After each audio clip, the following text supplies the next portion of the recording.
Filmability. My name is Joel Fisher, and I'm the author of Filmability, A History of Disability in Cinema, which you can find on Amazon and Kindle paperback. Welcome if this is your first time listening, and welcome back if you listened before. Remember, you can find me wherever you get your podcasts, so don't forget to like, share, subscribe, comment, and all that good stuff. This week's episode is Please Stand By, a light-hearted comedy about an autistic Star Trek fan who takes it upon herself to deliver her entry to a writing competition to Paramount Pictures.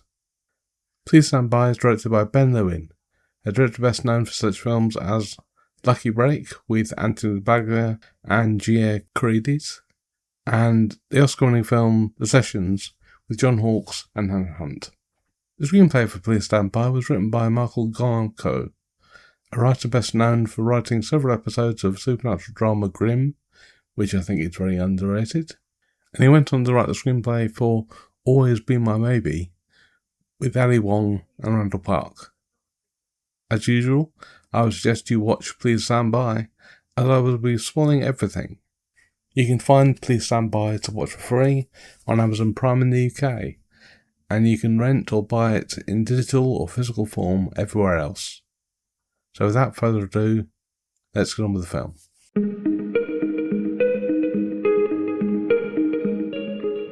The film starts out with a woman with her eyes closed. She opens them and talks about the speed of light, saying that if it never arrives somewhere, then where's it going to go?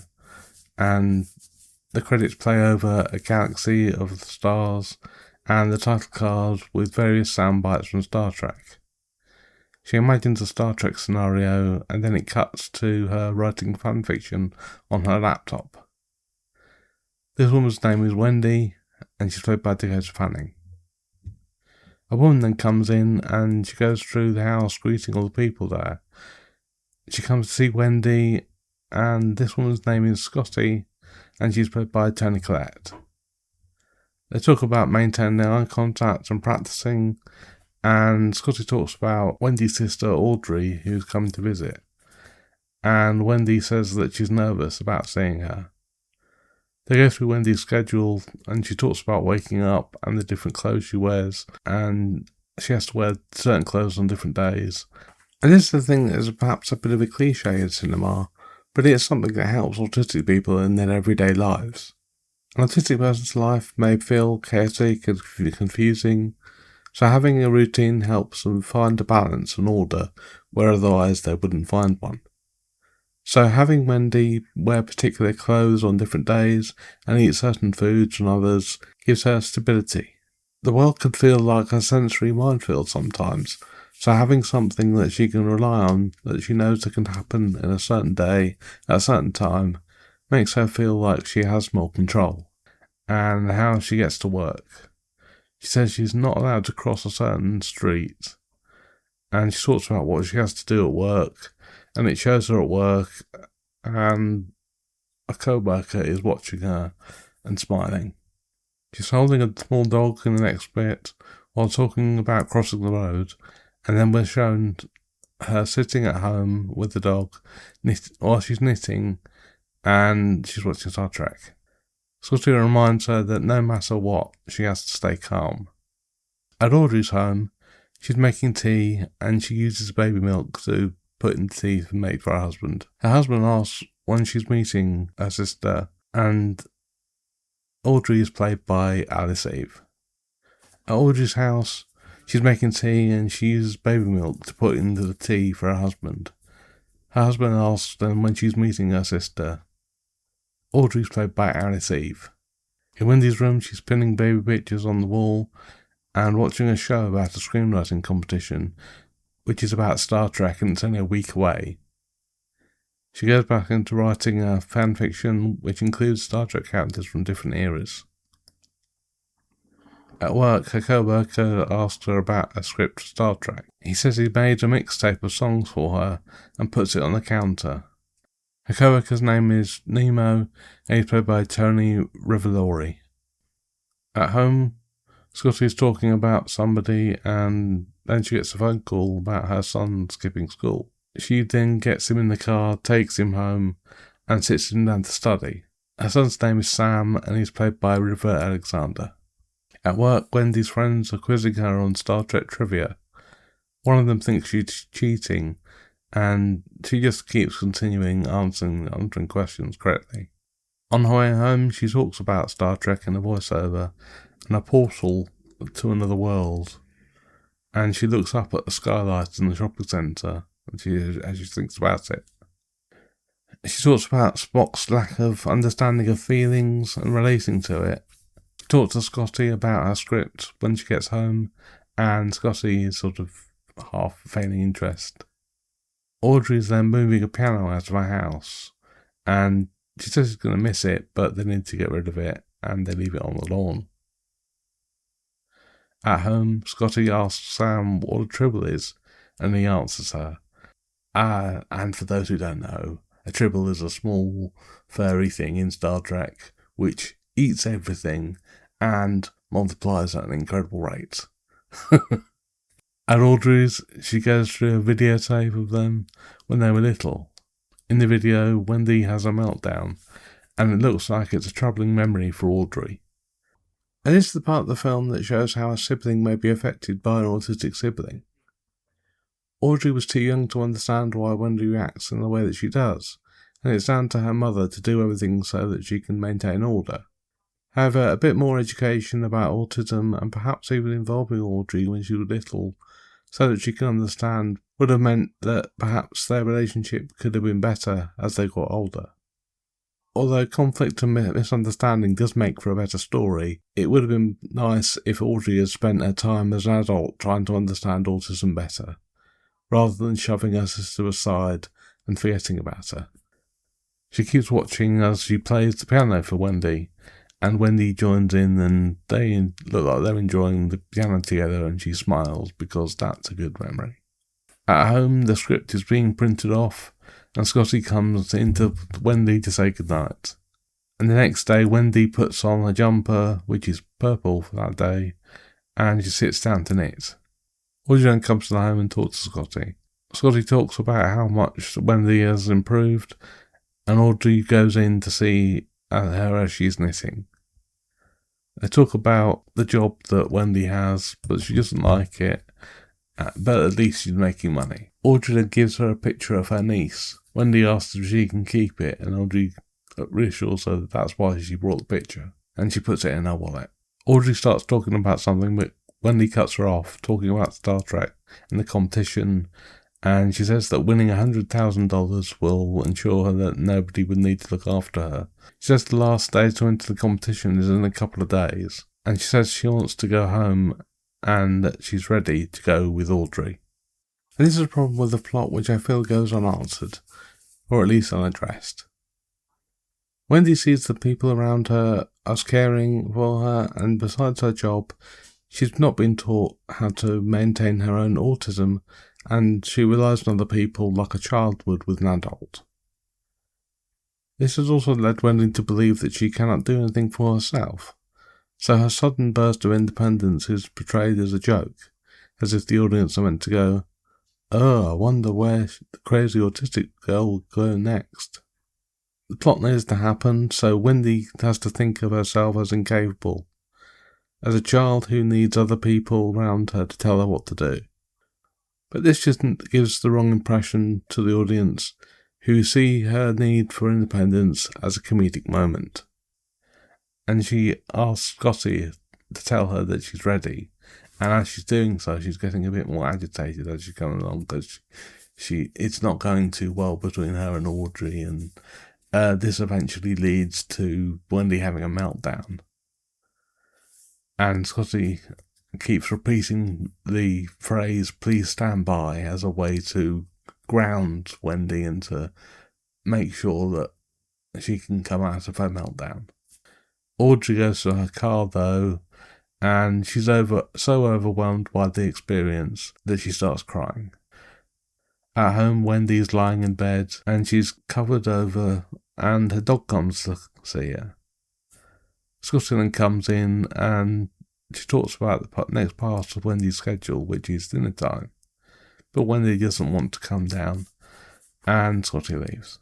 Wendy then gets up later though and looks at her script, reciting the rules of the competition, and then it must be sent to Paramount Pictures. She starts to cry, thinking that it might be too late to do it though. And she goes through a notebook of times that the sun has risen on different days, and sets herself back down on her bed. She starts mumbling about her script and then decides to get up, pack up her things, and she goes to the fridge, and then she gets to the front door, putting on her headphones. The date says February 14th, and the dog follows. And he's wearing a little knitted Star Trek uniform, which is very cute. It's a little chihuahua. It's adorable. And she realises that he's following her, though. She tells him to go home, but he insists on staying with her. So she puts him in her bag, and they go along the street. At home, Scotty is going to find Wendy, but she can't find her. And outside, Wendy's waiting by a bus and asking if he goes to LA. And when she doesn't get an answer, she sits back down on the bench. But another bus driver comes along, and she asks him about the bus to LA, and he tells her where she can go. At home, Scotty can't find Wendy, and she starts to panic. But Wendy's getting to the place where she needs to be, but she gets to the road where she's been told that she can't cross it by any means. And she tells her dog that. But then the signal changes, and she crosses the road anyway. She finds a bus going to LA and gets inside. The bus driver tells her she needs a ticket and insists that she goes to buy one. Wendy then goes to the ticket office, and the woman behind the desk asks her whether she's going to go there and come back, and she says that she is. So the ticket seller then says it's $86, and Wendy pulls out a large wad of cash and gives it to the ticket office. Back at the bus, Wendy gives the bus driver the ticket, and the bus heads off. She looks out the window, and the little girl notices her dog in the bag, trying to wake her mum up to tell her. Wendy then talks to the dog, and she thinks the dog is trying to tell her something. So she goes to the bus driver and says that her friend needs a pee. But then the dog pees anyway, and she gets thrown off the bus. At Audrey's, Scotty's calling her and says that Wendy's missing, and she then remembers about the Star Trek competition. On the side of the road, Wendy's making notes, and she starts walking with her dog following her. It stops though and lays down, and she goes to pick it up and carries it, putting it into her bag. They find a place though, and Wendy feeds her dog some water from a hose. She sees a woman with her baby, and she approaches them. They talk, and the woman assumes that Wendy's a nanny, and she talks about how her sister thinks that she'll hurt her baby, and she doesn't want her to look after her. The woman insists that Wendy stays with her for a bit, and she asks where she's going, offering her a ride. Wendy then tells her about the competition, and the woman says that she hopes that she wins, saying that she'll say a prayer for her. She asks if Wendy wants to hold her baby, and Wendy introduces the dog to the baby, and the baby sort of looks at it curiously, and it's a sort of cute moment. But then the woman's boyfriend comes along and calls as he's ready to go, and as Wendy heads for the car, the woman's boyfriend takes her notebook off of her and drives away as she cries out angrily. She then walks down a road, and there's a sign that says 230 miles to LA. She starts singing to herself, listening to the music on her headphones, but the noise of all the people in the traffic around her start to get louder, and it starts to affect her. I've said this in a previous episode, but there are certain times when an autistic person may feel like that there's too much sensory input. Autistic people find it hard to distinguish between a build-up of sound, movement or touch, because a part of the brain that regulates the sensory inputs that the world gives them works differently. This causes the natural fight, flight or freeze response, and although it may seem natural for neurotypical people, for some autistic people it can be a nightmare. The emotional and analytical parts of the brain are cut off from this sensory overload, so as Wendy has been taught, she uses the phrase, "please stand by," to ground herself, reminding herself where she is and what she's doing. She gets to her phone box and pulls out her wallet, pulling out a card which says to call 911 if she gets lost, and she throws it away, looking at a picture of her niece. At Audrey's place, Scotty calls her and tells her to call her straight away if Wendy calls. Wendy is at a newsagent's next, but she realises she has no money. She puts a bag of Snickers on the counter and asks how much it is, and the man behind the counter says it's $1 per bar. But an old woman comes along and says that he's lying to her and makes him apologise. She then talks to Wendy, asking her what she's doing and wants to know if she's okay, suggesting that she goes with her. Her name is Rose, and she's played by Marla Gibbs. Outside, Wendy and Rose are in the car, and they cut to Audrey telling her husband that she needs to go look for Wendy as well. In the car, Rose asks Wendy if she's going to be an actress, because she's pretty enough. For Wendy talks about the screenplay that she's written, and how Spock is studying jokes and trying to understand emotion. Rose talks about how she doesn't talk to her family, but Wendy says that she should go to live with them. But Rose says that she doesn't want to be a burden to them. And then we cut to Scotty, who's still looking for Wendy. And then in their car, as Wendy and Rose are being driven, there's an old man driving the car, and he starts to fall asleep at the wheel, and they get run off the road. And the next thing you know, Wendy wakes up in a hospital. She's on a gurney, and she's reciting the lines that she has to say at work. She gets taken to a hospital bed, and she's left there with her dog. Scotty then calls the hospital, and the receptionist says that she doesn't know Wendy's name, but there is a dog there. Scotty asks if the dog is wearing a Star Trek uniform, and after a close inspection, the receptionist realises that the dog is indeed wearing a Star Trek uniform. Scotty then goes to wake up Sam, and tells him that they're going to the hospital. In the car, Scotty and Sam are talking about Wendy's script, and Scotty says that she's read a few pages, but she doesn't really understand it, mixing it up with Star Wars, which gets Sam annoyed, because he knows the difference, and he's a bit of a nerd, and he's more clued in to what Wendy's doing than his mum is. And he talks about Spock, and about how he's half human, and that he has trouble dealing with his emotions, and he relates it to autism, in a way. At the hospital, a man is coming to tell Wendy that she's going to a ward. She says she wants to go to Paramount Pictures, and asks where her dog is. He says he doesn't know where the dog is, and while he's pushing her bed, she says that she needs to pee. So she goes to the toilet, and while she's in there, he's talking incessantly about his family. But after a while, he decides to come in, and then he sees a window is opened, and he thinks that she's jumped out. But then it's revealed that she was just hiding in a cupboard, so when he leaves, she gets out and makes her escape. She goes to find her clothes, and her dog's uniform, and the staff notice her making a break for it. She ends up bumping into somebody, though, and her script falls out of her bag, and all the pages of the script end up on the floor. She panics, trying to pick them up, as a member of the hospital staff see her, and she runs away. Then Scotty's car runs over a page of the script, and they park. But Sam realises that the pages on the floor are Wendy's script, and Scotty calls out for her. At the hospital, Scotty is talking to the staff, and they're not being very helpful, and Sam gets angry. Then Audrey arrives and asks how she got away, and if they know anything at all about her. Wendy's then walking along the road, talking to herself about her script, and she keeps repeating the phrase, "Please stand by," because she's trying to ground herself, and she's looking quite anxious. She then goes through her notes and realises that there's a page missing.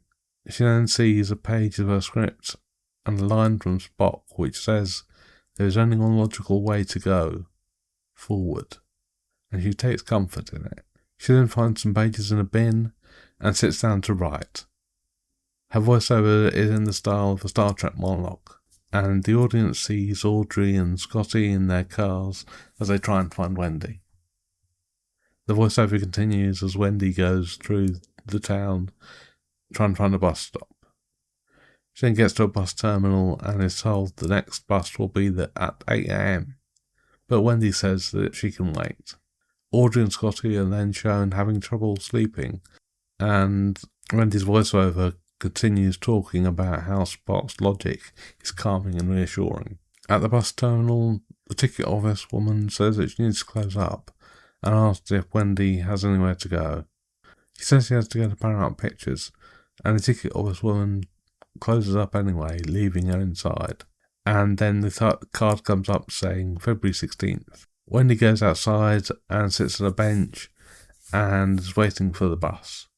She goes to the bathroom and starts talking about her routine. She says she can't have a shower, but she just needs to get changed. She then goes to the ticket office, and the money she has isn't enough. She tries to beg, but the man behind the counter can't accept it. And she sits outside and sees the luggage being put onto the bus and gets an idea. At the motel where Audrey and Scotty are staying, Audrey goes to ask if there's been any news. And then we cut to a bus and the luggage panel opens and Wendy gets out and runs away. Wendy then walks along the streets in LA and asks people about the bus. A couple of police officers notice her though, and one calls out to her, but she runs away. And it's clear that these officers have been aware of Wendy going missing and they want to try and help her. They get in their car to chase her, and she goes to a building to hide.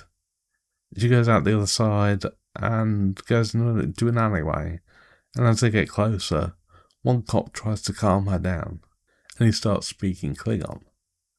Something that she will understand, and she does indeed respond in Klingon, assuring her that he's a friend and he wants to help her. She says she wants to go to Paramount Pictures in Klingon, and she wants to come with him, and she comes with him.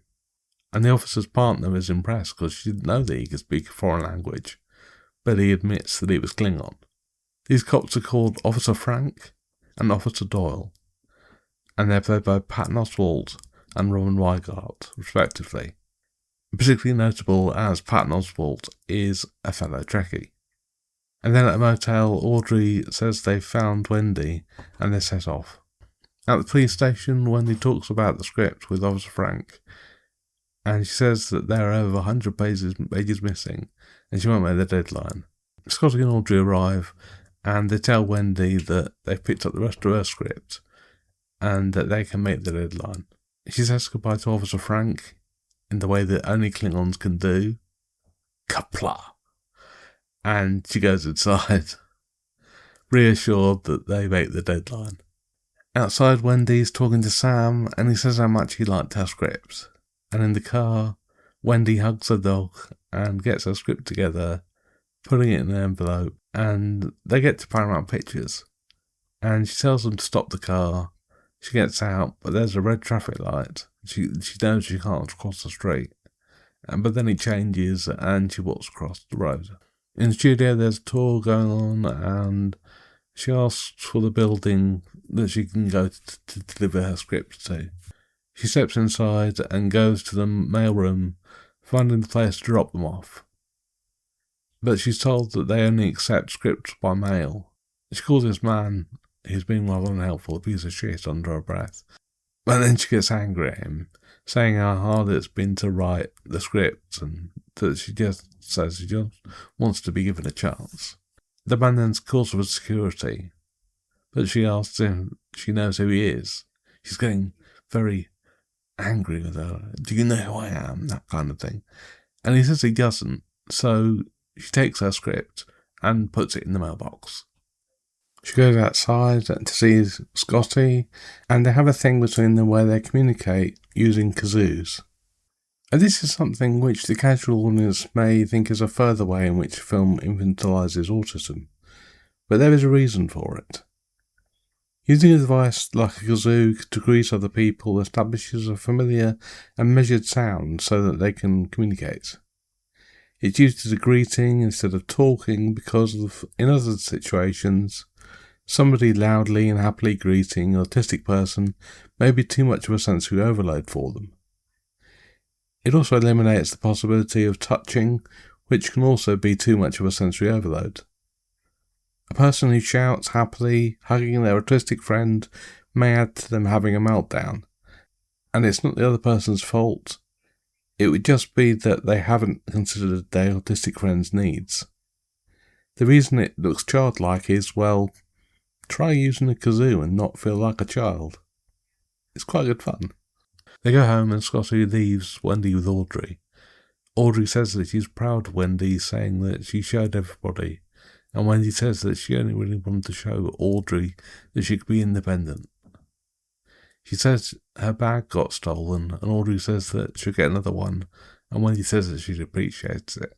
Audrey then says that she tried to figure out what their mum would have wanted for them, and Wendy says that her mum is dead, and she doesn't want anything now.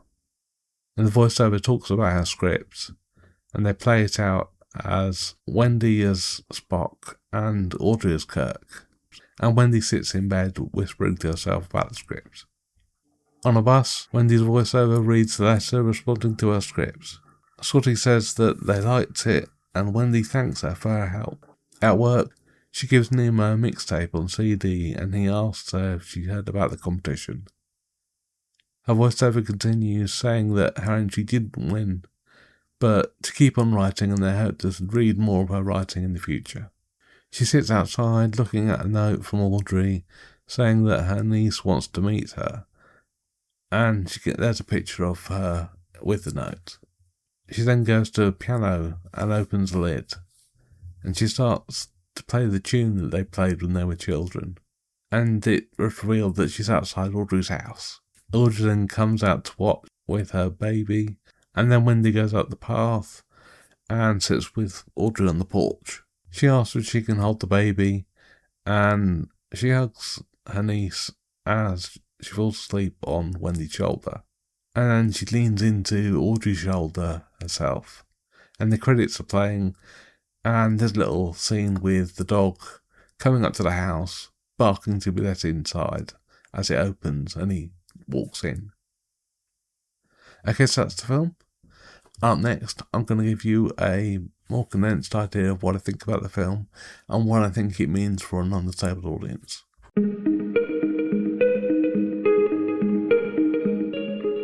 Please Stand By is a light-hearted, feel-good comedy that unfortunately infantilizes autism. The plot revolves around the idea that the autistic person in the lead does what she does because she feels trapped, unable to do anything to show her independence, so she takes extreme measures. This then pushes the two women in her life who see it as their job to look after her, to track her down and bring her in as if she was a lost pet. I can't help feeling that this wouldn't have happened if she was taken seriously as an adult, and people saw her for what she could do rather than what she couldn't. The story is also very contrived, with Wendy just stumbling across plot points and never having much of an impact on what happens.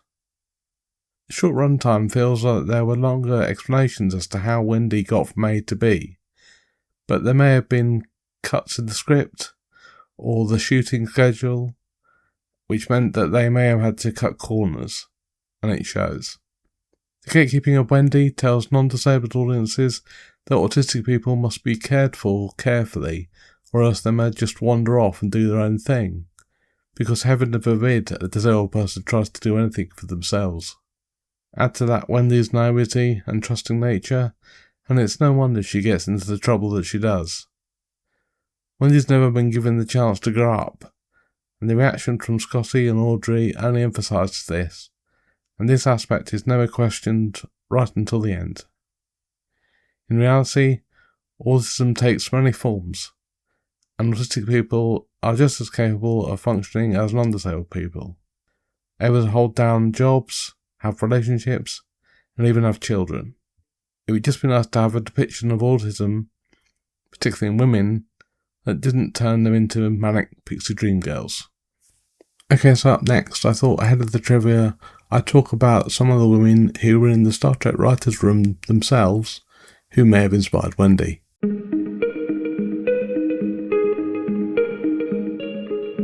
Apart from the contrived plot, I thought that Wendy only being interested in the original series of Star Trek is a bit limiting for her character. Yes, she may find a kinship with Mr. Spock, but it's not like there haven't been more Vulcans since the original series. The same could be said for female writers. In the original series, DC Fontana was part of the writing room, and although the show was seen as progressive, having a woman write screenplays might have been a little bit unusual for the time, especially seeing as her real name is Dorothy Catherine Fontana, a change she may have made to disguise her gender. Nonetheless, she went on to write episodes such as Journey to Babel, which introduced Spock's parents and explored his half-human side, and she co-wrote This Side of Paradise, where Mr. Spock gets to experience real emotions and falls in love. She also wrote the episode The Enterprise Incident, where Captain Kirk defies protocol and heads straight into the Romulan neutral zone. Finally, she co-wrote the pilot to Star Trek Next Generation, called Encounter at Farpoint, with Gene Roddenberry, which introduced lovable villain Q. After the original series, Melissa M. Snodgrass wrote a couple of fan-favourite episodes for TNG, The Next Generation. Writing The Measure of a Man, where Data is claimed as property, and Picard has to go up against Riker to prove that Data is an individual. Also, she wrote the episode The Ensigns of Command, where a human colony has to evacuate, but Data is the only person who can persuade them. Then on Deep Space Nine, Jane Espenson co-wrote an episode called The Session, about a man claiming to be the Bajoran emissary, which makes Sisko question his position among the Bajoran people. Also on the TNG writing team was Jerry Taylor, who co-wrote the episode The Drumhead, where a retired admiral comes aboard the Enterprise to investigate allegations of sabotage and possible treason. And she would also go on to write Eye of the Needle for Voyager, where the crew finds a wormhole and makes contact with a Romulan ship, only to realise it would be impossible for them to go back. And then we go to Star Trek Voyager, where Lisa Klink wrote the screenplay for Message in a Bottle, where the Doctor has to join forces with another emergency medical hologram on an advanced Starfleet ship which is under attack. She also wrote the episode Remember, where B'Elanna Torres is having a dream of another life, which turns out to be memories from a local planet's population. Then in Star Trek Enterprise, Phyllis Strong co-wrote the episode Dead Stop, where the Enterprise stops off somewhere for repairs, only to find one of their crew members has died. She also wrote The Catwalk, where a radiation storm is coming and they have to take a shelter in the ship's catwalk. And then there's Future Tense, where the Enterprise finds a pod containing a human body which is fought over by the Suliban and the Tholians. Then she wrote Regeneration, where an Arctic research team finds a new cybernetic species, known as the Borg. And then Bounty, where Archer is captured by a bounty hunter who is hired by Klingons to bring him in to their homeworld. She also wrote Exile, where Hoshi is contacted by a telepathic alien who has been exiled because of his abilities and offers help to the Enterprise. And finally, Phyllis Strong also wrote Damage, where Archer has trouble negotiating with a passing ship over a warp coil. Since Please Stand By came out in 2017, the chances of Wendy having seen Star Trek Discovery are slim, because that came out in the same year. But the franchise still continued with female writers such as Kristen Beyer, who went from writing novels to joining the writing team on Discovery and co-created Star Trek Picard. On Lower Decks, there was Grace Parajani, Anne Kim, and Tori Newsom, who not only played Beckett Mariner, but she also went on to write and produce at Starfleet Academy. Also on Star Trek Picard, Cindy Apple and Jane Maggs were regular writers, and on Strange New Worlds, Sarah Tarkoff and Dana Horgan wrote episodes, with the latter writing the episode Ad Astra per Aspera. So, although the inclusion of women in the writers' room wasn't very open in the 60s, it seems that it's getting better and better with every decade. Because after all, that's what Star Trek's all about, different voices from all kinds of walks of life, even autistic ones. Okay, so up next, I'm going to talk about trivia.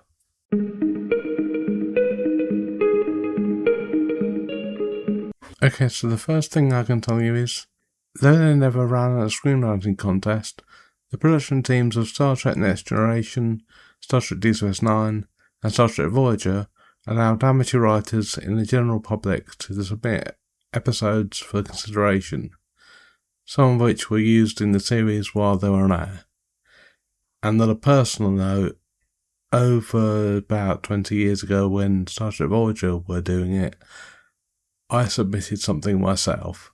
It was too short, it was vague, and it was unoriginal, and it used two of the characters that I liked the best, but I can understand why I never heard back from them. The mountain ranges in the background of Wendy's dream sequences are the Vasquez Rocks, located in Agua Dulce, California.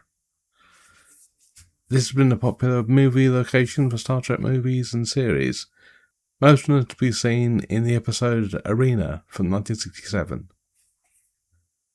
The suits worn in the Wendy's fantasy sequences of Captain Kirk and Spock walking through the desert are similar to suits worn by Captain Kirk and Spock in the episode The Tholian Web from 1968.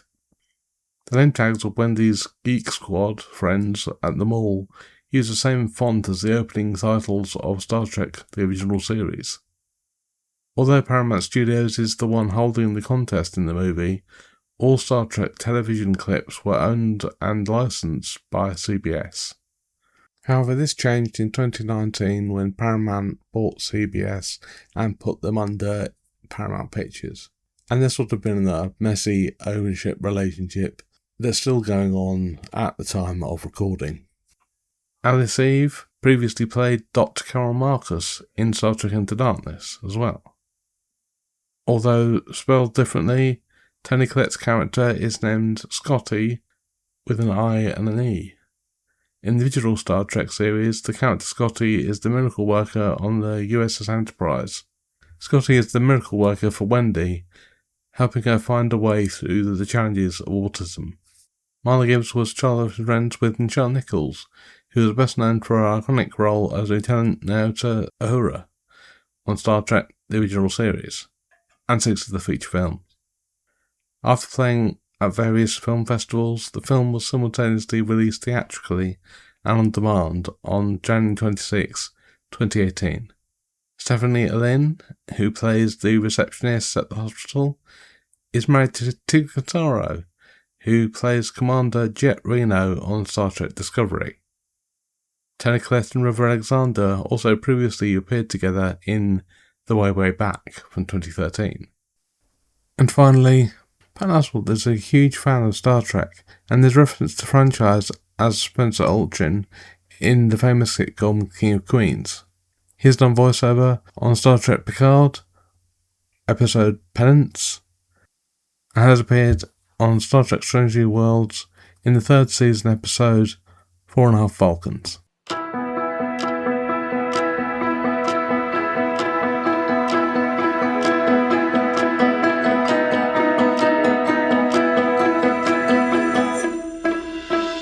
Okay, that's it for this week. Next week we'll be watching The Other Side of the Mountain, a true story about Olympic skier Gilles Clement, who was paralysed in an accident.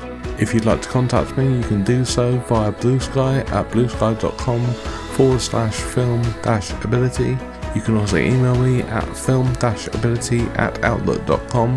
And if you'd like to make a contribution to the things that I do here, you can find me at Patreon at patreon.com/film-ability.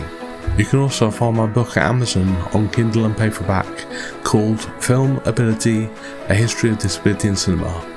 Thanks for listening, and I'll see you next time.